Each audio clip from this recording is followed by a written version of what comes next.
দর্শক স্বাগত জানাচ্ছি সময়ের গল্পের বিনোদন আড্ডায়। আজকে আপনাদের সঙ্গে আছি আমি শাইলা রহমান ইমা এবং আজকে একটি সিনেমা নিয়ে কথা বলবো যে সিনেমাটি ইউরোপ মাতিয়ে বাংলাদেশে চলে এসেছে বাংলাদেশের জাতীয় চলচ্চিত্র উৎসবে, যেটি প্রদর্শিত হবে। সিনেমাটি হচ্ছে mighty Afreen in the time of floods. আজকে এই সিনেমার কলাকুশলীরা আমাদের সঙ্গে আছেন। আমার ঠিক এ পাশে হচ্ছেন সিনেমায় যিনি অভিনয় করেছেন ইমন ভাইয়া, এবং ঠিক এ পাশে আমার রাইট সাইডে আছেন সিনেমার ডিরেক্টর অ্যাঞ্জেলো, এবং তার পাশেই আছেন সিনেমার একদম কেন্দ্রীয় চরিত্রে যিনি অভিনয় করেছেন আফরিন। আপনাদের সবাইকে স্বাগত আমাদের প্রোগ্রামে। প্রথমে একটু জানতে চাচ্ছি আফরিনের কাছে, তুমি ক্লাস 7-এ পড়ো এখন, রাইট? হ্যাঁ। তুমি যখন সিনেমাটার কাজ শুরু করো তখন তোমার 10 বছর ছিল। তো আরো 7 বছর আগে তুমি এই সিনেমাটিতে কাজ শুরু করো, মানে তোমার অনুভূতি কি আসলে? আমার অনুভূতি অনেক ভালো। সো আমি খুশি আসলে এটা করতে পেরে, আমি অনেক আনন্দিত। সো এটাই বলবো সবসময়। কখনো ভেবেছিলে যে এরকম একটা দুর্দান্ত বা চমৎকার একটা সিনেমা যেটা কিনা সারা বিশ্বে এরকম একটা আলোড়ন সৃষ্টি করতে পারে, এমন একটা কাজে তুমি নিজে মানে তুমি জড়িত থাকবে বা তোমার সুযোগ হবে, কখনো ভেবেছিলে? না, আমি আসলে যখন গ্রামে ছিলাম আমার অতটা এটা নিয়ে অত প্রাউড ফিল হয় নাই যে আসলে এটা কি পুরো বাংলাদেশ দেখবে, এটা রিলিজ হবে বা এটা দেখানো হবে। আমি আসলে এটা ভাবিনি, তখন গ্রামে ছিলাম তো। আর গ্রামের মানুষ একটু সহজ সরল থাকে, একটু কমই বোঝে সব কিছু। যদিও আমি প্রথম ওদের মনে করেন যে ওনাদের ক্যামেরা সব কিছু দেখে আমি অনেক এক্সাইটেড হয়েছিলাম। সো আমি এত দূর ভাবি নাই যে এটা আসলে এটা নিয়ে এত মানে ধুমধাম এত শুরু হবে। সো আমি মানে ভেবেছিলাম যে হয়তো বা ভিডিও করতেছে, এটা দিয়ে আর কি বা করতে পারে, আসলে এরকম একটা চিন্তা ভাবনা ছিল। আর এখন যখন দেখছি, আছি, জানতেছি, অনেক জায়গায় ইন্টারভিউ দিতেছি, তো এখন নিজের উপর অনেক প্রাউড ফিল করি। আমি অনেক এক্সাইটেড। ওকে, আচ্ছা, একটু এবার ইমন ভাইয়ের কাছে জানতে চাই, আপনি তো এই সিনেমায় অভিনয় করেছেন, তো আপনি আফরিনকে দেখেছেন অভিনয় করতে। আপনি ওকে আসলে মানে আপনার দৃষ্টিতে আফরিনকে যদি আপনি বিচার করেন তাহলে কি হবে সেটা?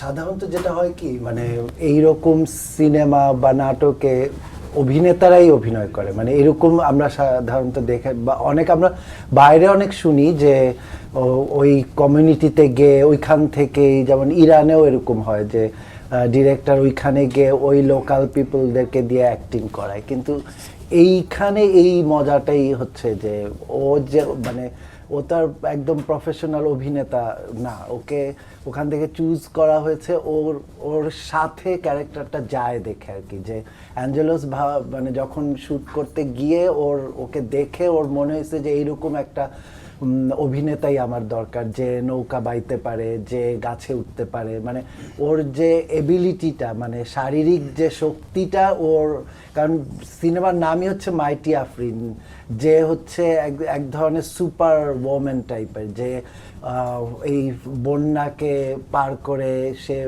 তার বাবাকে খুঁজতে বার হয়ে যায়। সো একটা স্ট্রং ফিজিক্যাল অ্যাপ্রোচ কিন্তু ও সবসময় ভাবছিল। সো সেইটা আসলে ওকে আফরিনের ওই ইয়েটা ওকে অ্যাট্রাক্ট করেছে। এবং অবভিয়াসলি আমরা যখন শ্যুট করলাম রাতারগুলে গিয়ে, আমরা অনেক দিন ছিলাম এবং ওইখানেই আমরা অনেকটা পার্ট শুটিং হয়েছে। সো ওকে ঘন্টার পর ঘন্টা নৌকা চালাতে হয়েছে, মানে ভেলা না, একদম নৌকা, মানে আগে তো ভেলা চালিয়েছেই, কিন্তু ওইখানে গিয়ে ওকে নৌকাই চালাইতে হয়েছে। বিকজ ওখানে আমরা খুঁজছিলাম আর কি, যে ওর বাবাকে খুঁজছে, বা ওই যে একটা অনকোয়েস্ট, একটা ও যে খুঁজার একটা ইয়েটা ওখানে থাকে।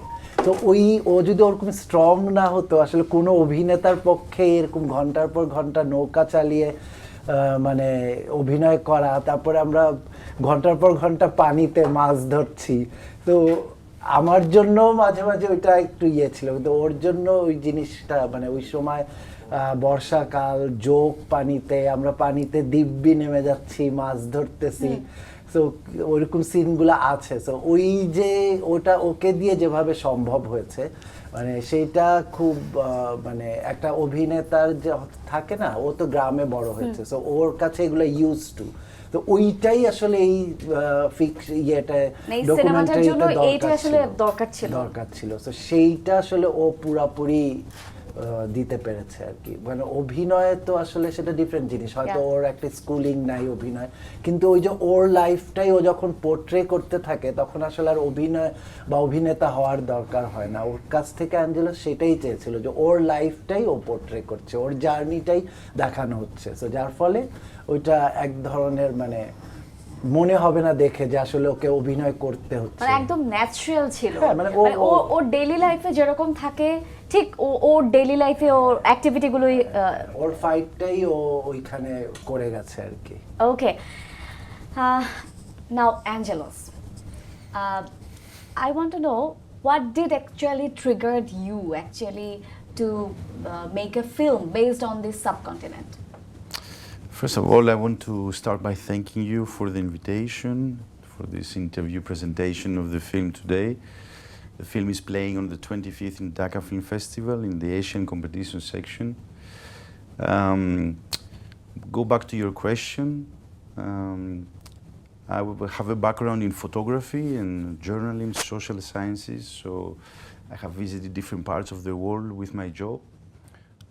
From difficult parts like the Middle East, parts of the Balkans, and also the subcontinent. So throughout my journeys here, I came also with my partner and producer of the film, Mar Rodriguez, who had a background in science, and previously she had worked in resilient shelters. Okay. So resilient shelters against climate crisis and typhoons, cyclones, high-speed winds. While researching in the broader area of the Bengali Delta, we realized that flooding and climate crisis is underway. It's a big issue that is happening now and yesterday. It's not something in the future, as we tend to believe, at least in the Western world. And it's something that is very urgent and needs our attention. So we visited different parts, more particularly the river mud islands and the chore areas, as you call it here, and all the areas around the rivers. And we realized that people's life are very much affected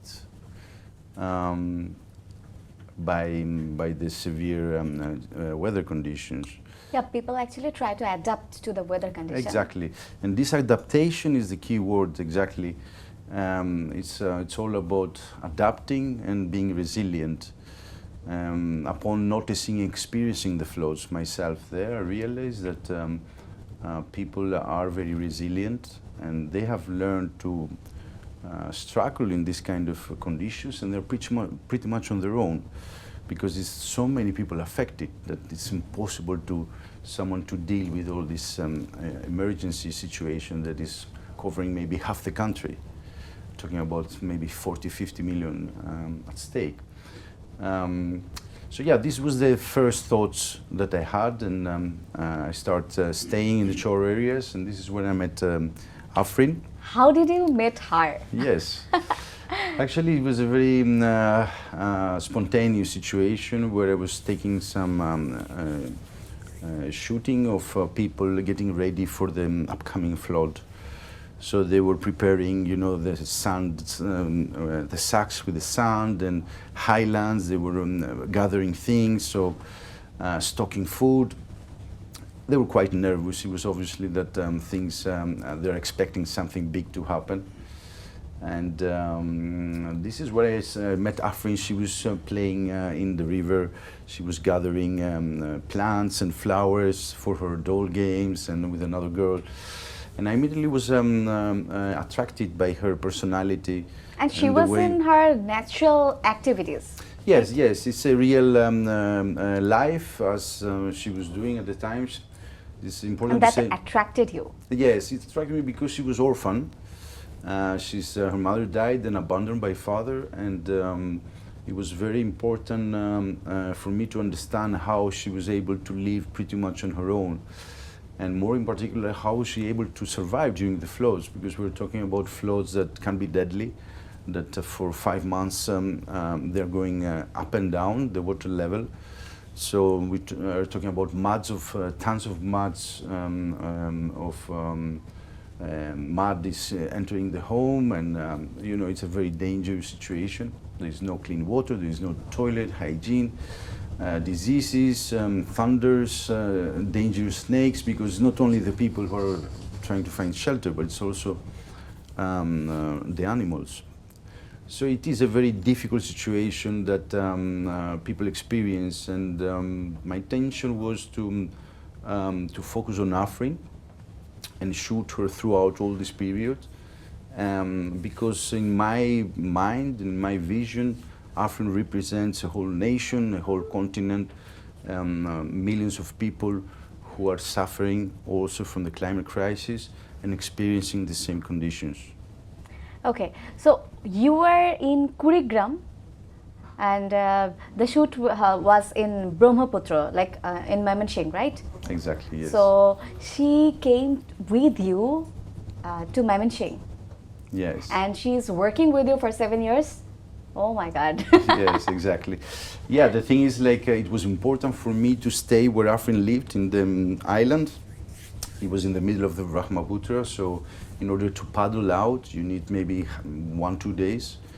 And it was important for me to stay on the char day and night, as local people do, as Afrin would do. So in order to be there with them, as opposed to coming and going. So for me, it was a process of experiencing the floods like a Bangladeshi will do, or like an Indian, in order to be able to portray it properly. Okay, you could have chosen India or Sri Lanka or Nepal, Myanmar. Why did you choose Bangladesh? Yes, it was due to the reason that from my research I found out that it is the place that is suffering more, and is from the climate crisis, and is the one that is less responsible, because the heavy industry in Bangladesh is not as polluting the world as, for example, neighboring countries. But at the same time, Bangladeshi people are suffering the consequences.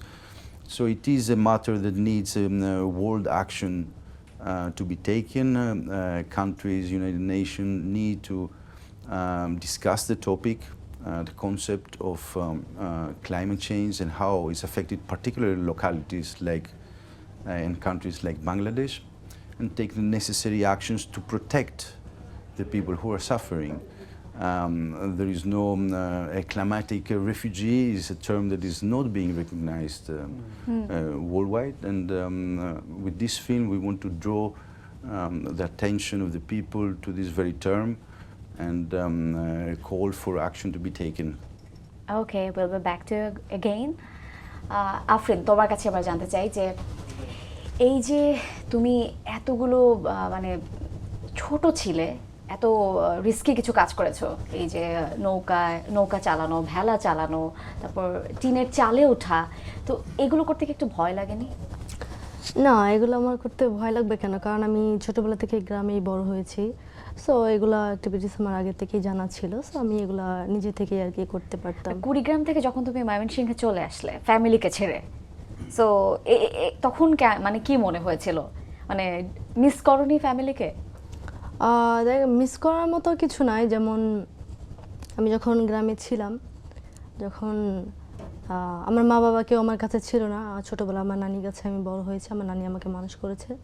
তো তখন মনে করেন যে আমার uncle, আমার আন্টিরা দেখা গেছে, এমন সময় দেখা গেছে যে তাদের বাসায় গেলে মানে তারা বাসা থেকে বের করে দিত।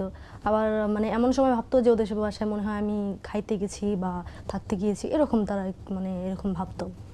সো এরকম করতো, আমার সাথে অনেক খারাপ বিহেভ করতো। তো আমি যখন ওখান থেকে চলে আসি আমার তো স্বপ্ন ছিল যে আমি এটার মাধ্যমে অনেক বড় হব, আমি লেখাপড়ার যাতে একটু সুযোগ পাই। আমার টাকা পয়সার কোনো দরকার নেই, আমি কিছু চাই না, জাস্ট আমি শুধু লেখাপড়াটাই চাই, যাতে আমি লেখাপড়াটা কন্টিনিউ চালাতে পারি।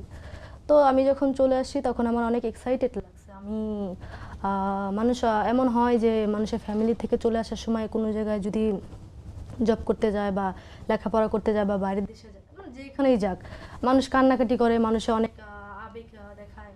মনে করেন যে এরকম অনেকই মনে করেন যে আমি আসলে আমার মধ্যে ওরকম কোনোটাই কাজ করে নাই, কারণ আমি তো কষ্টের মধ্যে ছিলাম। একটা কষ্ট থেকে যদি বের হয়ে আসতে পারি, যদি মনে করেন যে আপনি নরক থেকে যদি ভেসতে আসেন আপনি কি কখনো চাইবেন আবার নরকে ফিরে যেতে, মানে ওইখানে ফিরে যেতে? সো আমি যখন ওইখান থেকে উঠে আসছি তখন আমার কাছে অনেক ভালো লেগেছে। সো আমি যখন ওইখান থেকে এসেছি আমার কাছে নিজের কাছে মনে হয়েছে যে আমি মনে হয় মুক্তি পাচ্ছি, মনে হয় জেলখানা থেকে মুক্তি পাচ্ছি আজকের দিনের জন্য, মানে আজকে থেকে এরকম মনে হতো। সো অনেক আনন্দ লাগে, কিন্তু এখন মাঝে মাঝে আমি তাদের মিস করি, যদিও হোক তারা আমার আন্টি আঙ্কেল, যদিও যাই হোক ফ্যামিলির আর কি। তারা কি এখন তোমাকে মানে নক করে, কল দেয় বা তোমার সাথে হ্যাঁ, যোগাযোগ, অবশ্যই বাসায় এরকম যেতে দেখা বলে? যায়। হ্যাঁ, এখন মনে করেন যে হয় না যে একটা মানুষ যখন ভালো কোনো পজিশনে যায় তখন তার সবাই মানে বেরিয়ে আসে, মানে তারা এ বলে। অনেক শুভাকাঙ্ক্ষী তখন দেখা হ্যাঁ, যায়। হ্যাঁ অনেক। তো এখন মাঝে মাঝে ফোন করে, যদি আমি ফোন ইউজ করি না এখন, মানে খোঁজ খবর নেয়, এখন বাসায় যেতে বলে? হ্যাঁ আমি ফোন দিলে বাসায় যাওয়ার কথা বলে, মানে অনেক আবেগ দেখায় আর কি। সো এগুলো তো আমার কোনো এখন যায় আসে না। সো আমি এগুলো মানে এখন এই আবেগে কাজ করবে না, যখন দরকার ছিল তখন দেখালে হচ্ছে মানে একটা সময় যখন আমি একদমই অসহায় ছিলাম, যখন আমার পাশে দাঁড়ানোর মতো কেউ ছিল না, ক্লাস 5 পর্যন্ত লেখাপড়া করে লেখাপড়া একদম বন্ধ হয়ে গেছে, স্টপ হয়ে গেছে। তো ওইখানে মনে করেন যে আমার নানি যে আমাকে 6-এ ভর্তি করাবে আবার, সো ওইরকম সিচুয়েশন আমার নানির ছিল না, কারণ আমার নানির হাজবেন্ডও নেই, তার ছেলেও নেই, শুধু মেয়ে আছে। তো মেয়ে সবার বিয়ে হয়ে গেছে, তো আমার নানি একা একা থাকে, একা খায়। সো সে তো আমাকে চাইলেই লেখাপড়া করাইতে পারবে না।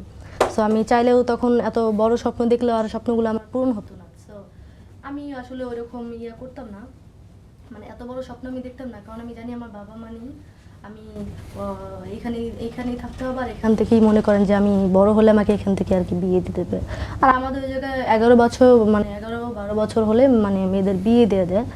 এতদিন আমি যদি গ্রামে থাকতাম, যদি অ্যাঞ্জেলোসের সাথে না থাকতাম, তাহলে দেখা যেত এতদিন আমার বিয়ে হয়ে যেত, বাচ্চা হয়ে যেত। এরকম আমার সাথে অনেকেরই হয়েছে। সো ওনারা যখন আমাদের গ্রামে গিয়েছে তখন আমি ওনাদের সাথে পরিচয় হয়েছি, আর তখন থেকে আমি আসলে এই স্বপ্নটা দেখা শুরু করেছি যে যাই হোক। ওকে, তোমার কাছে আমি আবার শুনবো, তোমার লাইফ স্টোরিটা আরো শুনবো। আমরা একটু ইমন ভাইয়ের কাছে জানতে চাই। ভাই, আসলে আপনি এই সিনেমার সাথে কিভাবে ইনভলভড হলেন? আচ্ছা, এখানে হচ্ছে যে যেহেতু এটা একটা মানে ফুল লেন্থ একটা ডকুমেন্টারি হবে, সো ওনাদের কিছু অ্যাক্টর দরকার ছিল। যেরকম হয় যে কাস্টিং যে ডিরেক্টর থাকে, কাস্টিং ডিরেক্টর, উনি এটার সাথে যেটা হচ্ছে যে আমাদের অনেক গ্রুপ মেম্বার আছে প্রাচ্যনাটের, অনেকেই কাজ করেছে, শিল্প নির্দেশক হিসাবে কাজ করেছে তানজিকুন, কাস্টিং যে ডিরেক্টর ছিল জগন্ময়, সেও সো আমাদের গ্রুপেরই তো ও যেরকম চাচ্ছিল যে আমার একটা এরকম অ্যাক্টর লাগবে, এরকম লাগবে, সো সেই হিসাবে আমরা একদিন মিট করলাম যে এই সিনেমাটা বা ডকুমেন্টারিটা কী রকম হচ্ছে সেটা আমাদের সাথেও শেয়ার করলো। তো অনেকেই আমরা গিয়েছিলাম ওর সাথে আলাপ করতে। সো যেটা হচ্ছে যে ওইটা আমাদের কাছে অনেক বেশি ইন্সপায়ারিং ছিল যে ও অনেক আগে একটা শ্যুট করে গেছে, তারপর একটা গ্যাপ আবার আসছে পরবর্তী ধাপে শ্যুট করতে। সো একটা হয় না যে একটা মানুষের একটা প্রজেক্টের পিছনে এত টাইম, এবং বাংলাদেশি না, সে বাইরের থেকে এসে এই স্ট্রাগলটা করছে। যখন আমরা ওই ইয়েগুলা দেখলাম, যে শুটিংয়ের ওই ইয়েগুলা দেখলাম যে ওই কাজগুলো করে গেছে, এখন নাও ওই পরবর্তী ইয়েটা করতে চাচ্ছে, তো ওইটা আসলে ইন্সপায়ার্ড করে যে একজন বাইরের থেকে এসে আমাদের এরকম একটা সিচুয়েশন, আমাদের স্ট্রাগলিং, আমাদের সাফারিং নিয়ে এসে কাজ করতে চায়। সো ওটা আমাদেরকে আসলে ইনভলভ করে দেয়। সো ওইরকম কথা বলার পরেই ওর আমাকে মনে হলো যে আমাকে দিয়ে ওর এই ক্যারেক্টারটা হবে, বা আরও দুই একটাও ভাবছিল যে ওইটা করাবো না এইটা তোমাকে দিয়ে করাবো। তারপরে ডিসাইডেড হলো, চিন্তা করে দেখলো যে ওকে তোমাকে দিয়ে আমি এইটা করাতে যাচ্ছি। দেন আমরা ওই রাতারগুলে গিয়ে শ্যুটটা ওই 4-5 দিন আমরা একদম ওই লঞ্চের মধ্যে থেকে, ওখানে একটা ইয়েতে থেকে পুরা মানে বলা যায় যে 24 ঘন্টাই পানির মধ্যে থেকে শ্যুট করার মতো আর কি। রাতারগুল তো একটা খুবই চমৎকার একটা জায়গা। হ্যাঁ চমৎকার, কিন্তু মানে আমরা এমন এমন জায়গায় পানিতে নামতে হয়েছে আমাদেরকে, মানে যদি মানে বেড়াতে গিয়ে আমি জীবনেও ওই সব জায়গায় পানিতে নামার কথা আমরা কল্পনাও করতে পারবো না। রাতারগুলে যে একটা সেফ জোন আছে, মানুষ ওইখানে পানিতে নামে ওয়াচ টাওয়ারের আশেপাশে, কিন্তু আমরা হচ্ছে এমন এমন জায়গায় পানিতে নেমে গেছি। আর সবচেয়ে ইন্টারেস্টিং বিষয় হচ্ছে আমি কিন্তু সাঁতার জানি না, কিন্তু পুরাটা সময় আমি পানিতে মাছ ধরতেছি, অথবা ওই যে নৌকা চালাচ্ছি, অথবা কোচ দিয়ে মাছ ইয়ে করতেছি, এই যে রাতে আমরা দেখতে পাচ্ছি। সো আর ওই যে জোকের ভয় যেটা বললাম বর্ষার সময়, সো ধরেনি ওকে তো যোগ মানে জোকের ইয়েতেও পড়তে হইছে 2-3 বার। তো ওই রকম আর কি, কিন্তু অবভিয়াসলি ওই যে একটা হয় না যে বোঝা যায় যে ভালো কাজটা হচ্ছে, কারণ ও খুবই পরিশ্রমী, মানে হ্যাঁ ডেডিকেটেড পরিশ্রমী, যেটা মানে খুব আমরা যেমন পরিশ্রম করতেছি ও সেই মাত্রায় পরিশ্রম করতেছে। He is praising you a lot. Yeah, because I'm saying that you are very hardworking. As well as according you are to very dedicated. your project, so that's I'm saying. So ওই রকম, so ওর দিন নাই রাত নাই হচ্ছে, so আমরা সকালে চলে যাচ্ছি ওই শ্যুটটা করতে, সারা দিন আমরা পানিতে নামছি, ও ক্যামেরা নিয়ে পানিতে নেমে যাচ্ছে, so এইরকম আর কি, so that was fun. Okay, Angelo, I would like to know what was your biggest challenge during the shooting period? Biggest challenge, I think. Biggest challenge was Don't say actors are No. the biggest. the characters of the film. You got very talented actors, right? Yes, Afrin is a real life character, so yes, everyone was very talented. I must say that I shot this film entirely with local team. Post-production, it was done in Europe, so there was European people, but all the shooting was done here, and I was pretty much the only European. Only one person came one time throughout these 5 years, and it was a process where it was a challenge to be able to coordinate with different people that we don't speak the same language, obviously. And especially in the rural areas where communication was very difficult already, because they are not so much used to foreign people. So yeah, there was obviously there's a lot of electricity issues, and but biggest problem was really the climate crisis and the weather conditions, because we're talking about 95% humidity and rain, severe rain daily. So Also the leech problem. Exactly, yes, there was leech problem. There were snakes. Yeah. At some point, all the children would start screaming, "Cobra, cobra!" Oh, And God. I thought, I asked the people, there's no cobra in the area, no? And suddenly we go near and we see a giant python. It was maybe about 4 meters long. And people never watched the snake before, because they say it was washed from India in the high hills due to the floods, no? So it was a risky condition. It was a constant Were you risk. nervous seeing the python? Yes, I had never seen nearby, but yeah, so that was scary, and several other things, like Afrin's Island. Once you're in the middle of a river that locals call it a sea, because it's maybe 7 miles And wide. they gather around the shooting place. Exactly, yes. So once the weather changes and the cyclone comes there, Yeah. you understand you are on top of mud, and there is nothing that can keep you. Just a few trees maybe can keep you not to be washed away in case the river and the weather continues. No, so sometimes it was a matter of a few more hours rain, half a day, because it could be that it was raining for 3 days continuously, no? So if it was, sometimes it was a matter of a few more hours to have a severe, very severe danger. And the sudden changes, of course, of the weather. Once you are with a paddling boat in the middle of the river, it's not easy to get out, no? But it was, as I said, it was important for me to stay in the same conditions like the people. Of course, there was an exit plan, just in case things... At least you got a glimpse of their living, right? Yeah, yeah, I stayed several months there. So I got a very good idea of how people live, yeah. And I tried, and I believe that the film really speaks volumes about that, no? The ways the people are portrayed, I think is unique in a sense that is very, very real, and sometimes some fictional elements I add in the film create a bigger reality, a hyper reality if you want, in order to portray the actual dangers that sometimes it was not as easy to film them, no? Yeah. Like for example the python. Yeah. I wouldn't like to film that because it was obviously next to us and it was a real danger that you need to run or swim fast, no? So the biggest danger was the actual whole context of the setting, the backdrop, climate change that is happening, in climate crisis that is affecting everyone at this very moment, the characters and the crew. So what do you expect right now? What to expect? Yeah. I actually anticipate for the premiere in 2 days, Dhaka Film Festival. It's a place where all the crew and cast will join for the first time all together.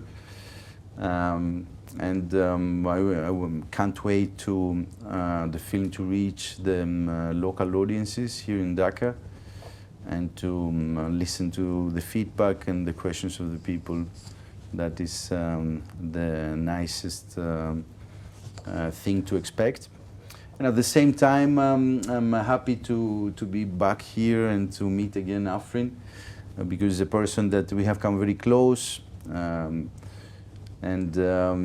we care for each other, and expect to see some progress here that in terms of studies in school. I know Afrin is very potent already in cricket, so she's developing a very, very strong skills, and of course when every child is in the right environment, they can do miracles.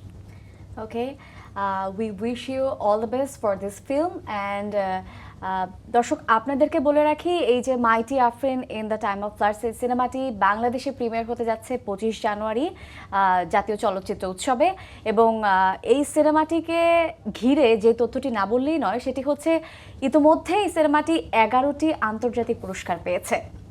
তো আপনাদের সবাইকে আমন্ত্রণ থাকবে premier শোতে, এবং আজকে এখানেই শেষ করছি, দেখা হবে আগামীতে।